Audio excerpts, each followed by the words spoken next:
Assalamualaikum warahmatullahi wabarakatuh. Salam mahasiswa Indonesia. Hari ini kita akan berdiskusi tentang desain produk. Tapi sebelum kita membahas bagaimana membuat desain produk yang bagus, menurut kalian apa sih desain produk yang bagus itu? Yang full color, Pak? Belum tentu. Yang banyak fiturnya? Tidak juga. Pembuatannya rumit, Pak? Tidak mesti. Nah, ada banyak persepsi di luar sana bahwa desain produk yang bagus harus yang mewah, harus yang rumit, harus yang jelimet. Tapi mari kita lihat bagaimana seorang desainer Amerika yang terkenal, namanya Deborah Adler, dia membuat sebuah desain yang bagus karena desainnya ini pernah mendapatkan award, mendapatkan sebuah penghargaan. Kisahnya dimulai ketika Deborah Adler masih mahasiswa di New York School of Visual Arts, saat itu di sekitar tahun 2001-an. Saat itu dia sedang menyusun tesis. Dan dia mendengar kabar bahwa neneknya mengalami insiden. Neneknya itu ternyata salah mengambil obat. Obat yang seharusnya ditujukan buat kakeknya, ketika nenek ini membuka kotak obat keluarga, dia ambil kemudian dia minum. Tentu akibatnya fatal. Lalu Deborah Adler merasa sangat sedih tentang hal ini. Dia kemudian datang untuk mengetahui dan melihat apa sih yang menjadikan penyebab mengapa neneknya itu sampai salah minum obat. Dia kemudian melihat pada botol obat tadi. Nah, ternyata sebagaimana botol obat yang sekarang juga kita temukan, kalau Anda lihat di sini dalam botol obat, ada memang nama obat di sini yang tertulis dengan huruf kapital besar, jelas, tapi nama obat seperti ini tidak begitu dipahami oleh orang awam. Tidak ada identitas penanda. Ini obat buat siapa? Orang bisa saja salah ambil obat. Terlebih lagi tulisannya ternyata kecil-kecil. Dan karena permukaannya yang melengkung, membuat orang jadi sulit untuk membaca dan melihatnya dengan jelas. Terlebih lagi, ternyata nama nenek dari Deborah Adler adalah Helen Adler. Sementara kakeknya adalah Herman Adler. Dua-duanya punya inisial yang sama. Ini yang menyebabkan mereka bingung dan akhirnya salah mengambil obat.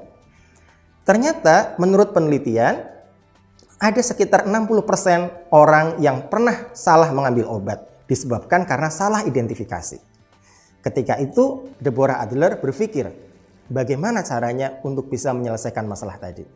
Lalu dia datang dengan sebuah solusi, dia merancang sebuah botol obat yang bisa diidentifikasi sehingga orang bisa membedakan mana obat buat dia dan mana obat buat orang yang lain.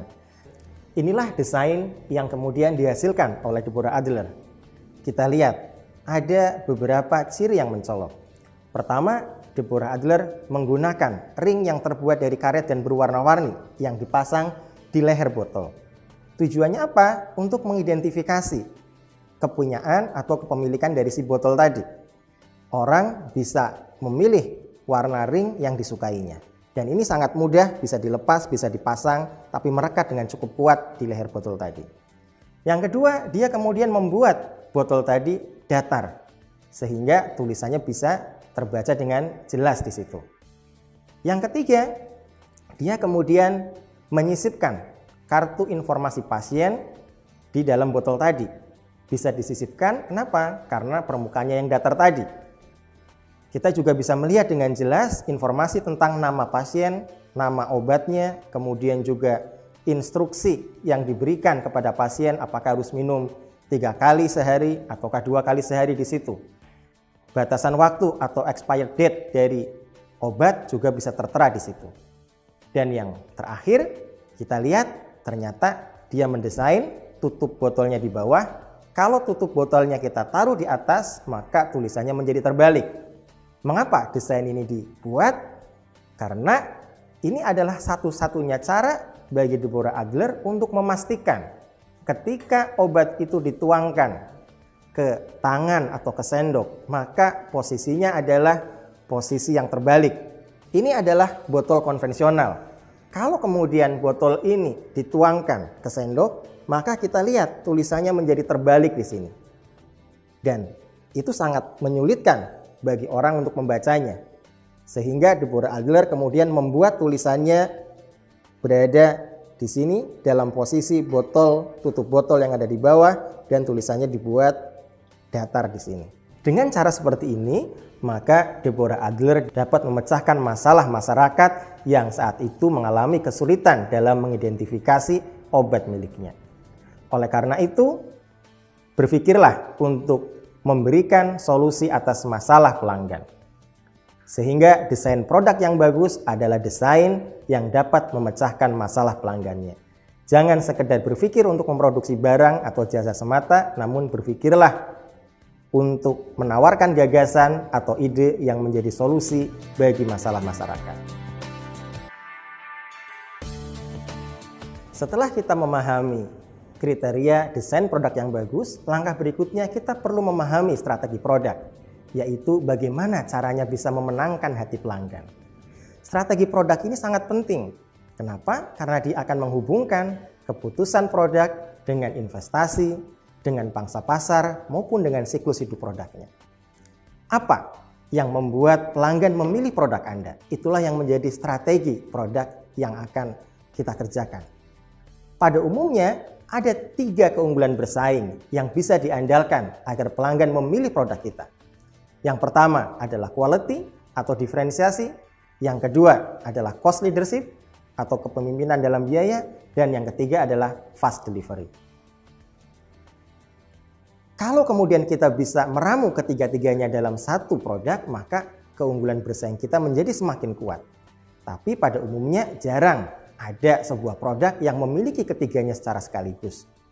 Kalau kemudian produk Anda ingin dipilih oleh konsumen, pertama, usahakan agar kualitasnya lebih bagus di atas kualitas pesaing. Tapi kalau kualitasnya ternyata sama, tidak ada bedanya, rata-rata saja, maka usahakan agar produk Anda bisa diproduksi dengan biaya yang lebih murah, sehingga pelanggan Anda bisa membelinya dengan harga yang lebih murah.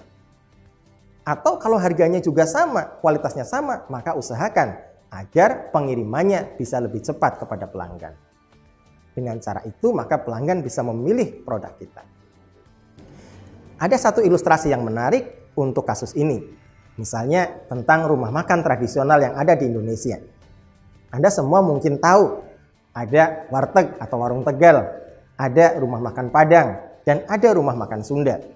Ketiganya sama-sama rumah makan, sama-sama punya keunggulan bersaing, tapi memiliki strategi produk yang berbeda. Misalnya, warteg, kira-kira apa yang terfikir kalau kemudian saya mengatakan warteg? Di mana biasanya lokasinya? Pinggir jalan, Pak. Di pinggir jalan atau ada di dalam gang? Di dalam gang lagi sih. Di dalam gang. Kenapa dia mendesain lokasinya seperti itu? Karena warteg berusaha menawarkan keunggulan bersaing dalam aspek cost atau biaya yang murah. Kenapa? Karena segmen pasarnya juga adalah mereka yang mencari produk dengan harga yang murah. Biasanya Anda tuh mahasiswa atau para pekerja bangunan atau misalnya karyawan pabrik. Intensitas pembelian mereka tinggi dan juga mereka menginginkan harga yang murah. Sehingga kemudian mereka datang ke warteg. Karena itu desain produk yang ada di warteg didesain agar bisa menekan kos atau biaya. Caranya bagaimana? Memilih lokasi yang murah sewanya. Ketika sudah masuk ke dalam, mungkin Anda bisa merasakan karena udaranya panas, mereka cukup pasang kipas angin, nggak perlu pasang AC. Kalau misalnya mau milih bangku, bagaimana desain bangkunya? Tentu desain bangku yang panjang, supaya apa? Semua orang bisa masuk ke situ dan harganya juga murah. Bagaimana cara dia dalam memilih supplier sayur-sayuran atau kemudian bahan-bahan masakan lainnya? Dia juga akan pilih dengan cara memilih supplier yang paling murah. Nah, sementara itu berbeda dengan rumah makan Padang. Kalau saya datang ke rumah makan Padang, begitu saya datang, saya belum ngomong apa-apa, pelayannya langsung sangat sigap cekatan. Dia akan membawa, satu orang pelayan bisa membawa 6 piring langsung dengan 2 tangannya tadi. Saya juga nggak kebayang gimana caranya itu, orang bisa bawa 6 piring dengan 2 tangan. Kita belum ngomong apa-apa, baru sekedar duduk, langsung kemudian seluruh masakan bisa terhidang di situ. Lengkap semuanya. Ketika sudah selesai makan, orangnya juga bisa sigap menghitung. Kita nggak perlu bilang kemudian ke kasirnya, saya tadi makan ini, makan itu, makan ini, makan itu. Kita cukup kasih kode bahwasanya makan kita sudah selesai, klien akan datang, dia kemudian akan menghitung kemudian dengan cepat di situ. Ada keunggulan fast delivery yang ditawarkan oleh rumah makan Padang. Sehingga siapa yang menjadi segmen pasarnya? Pada umumnya adalah mereka yang menjadi musafir di perjalanan. Sehingga rumah makan Padang umumnya berdiri ada di sepanjang jalan. Bagi orang yang kemudian lapar, benar-benar membutuhkan makan, kepengen yang instan, pengen yang cepat, ya, kira-kira fast food ala Indonesia itulah rumah makan Padang. Nah, sementara berbeda lagi dengan di rumah makan Sunda. Kalau Anda datang ke rumah makan Sunda, jangan harapkan Anda bisa dapat respon yang sangat cepat. Mungkin Anda disuruh duduk dulu di situ, di saung. Kemudian di situ ada kolam isinya ikan. Ketika Anda pesan makan, pesan ikan, mungkin malah Anda disuruh mancing ikannya sendiri atau kemudian membakar ikannya sendiri. Produknya, prosesnya sangat lama. Anda menunggu di situ. Tapi mengapa orang mau menunggu? Karena dia memberikan layanan yang lebih baik. Dia memberikan diferensiasi. Mungkin ada alunan bunyi seruling Sunda di situ. Mungkin ada semilir angin pegunungan di situ. Mungkin ada pemandangan di situ yang ditawarkan. Sehingga orang umumnya datang ke rumah makan Sunda untuk menikmati suasananya. Mereka datang bukan sekedar untuk makan. Tapi mereka datang membawa pasangan. Mereka datang membawa anggota keluarganya untuk dinner, untuk makan malam bersama. Sambil menunggu masakan datang, mereka bisa bercengkrama di situ. Nah, karena itu rumah makan Sunda menawarkan diferensiasi di dalam produknya.